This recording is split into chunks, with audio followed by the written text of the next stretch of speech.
जोरदार पावसामुळे सायन परिसरामधील रस्ता सुद्धा आता पाण्याखाली गेलेला आहे। रस्त्यावर नदीचं स्वरूप आलेलं आहे। सखल भागामध्ये पाणी साचलेलं आहे आणि पाण्यातून वाट काढताना नागरिकांची तारेवरची कसरत पाहायला मिळते। विशाल पाटील आमचे प्रतिनिधी आमच्या सोबत आहेत। अधिक माहिती त्यांच्याकडून जाणून घेणार आहोत। विशाल, सध्याचे अपडेट्स काय?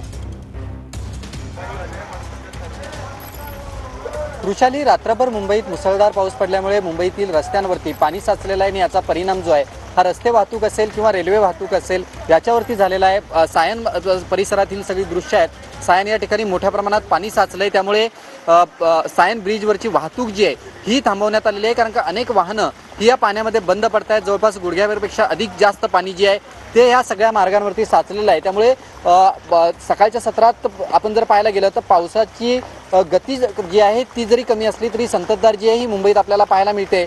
सकाळपासून जी मुलं शाळेला गेली होती या मुलांना आता शाळेतनं सांगण्यात आलेलं आहे की शाळा बंद आहेत। आपल्यासोबत काही विद्यार्थी आहेत, ते सुद्धा या पाण्यातून वाट काढत जात आहेत। कोणत्या शाळेत आहेस तू आणि काय शाळेत गेल्यानंतर तुम्हाला सांगितलं? मी आंध्र एज्युकेशन मधले मी आहे। मी शाळेत गेल्यानंतर त्या सांगितले आज स्कूल सुट्टी आहे। मी कामराज पासून आले, आता मला जायला मी चालून जायला सायन पर्यंत। तू कुठे राहिला आहेस आणि तू कसा जाणार आहेस? मी चेंबूरला राहतो आणि मला बस घ्यावं लागेल ते सायनपर्यंत। पण आता सायनपर्यंत पाण्यातनं जावं लागेल। हो, तर मला सायनपर्यंत चालावं लागेल।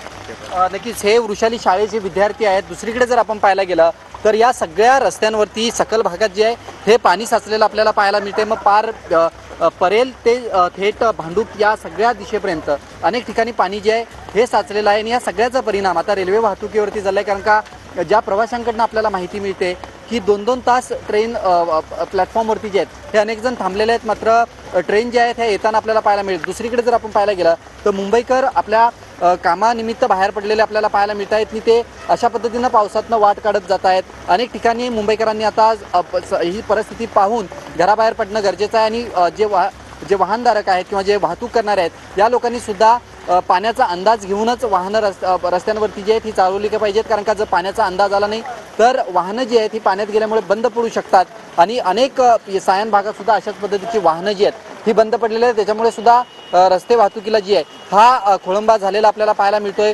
अनेक ठिकाणी ट्रॅफिक जे आहे हे मोठ्या प्रमाणात आहे।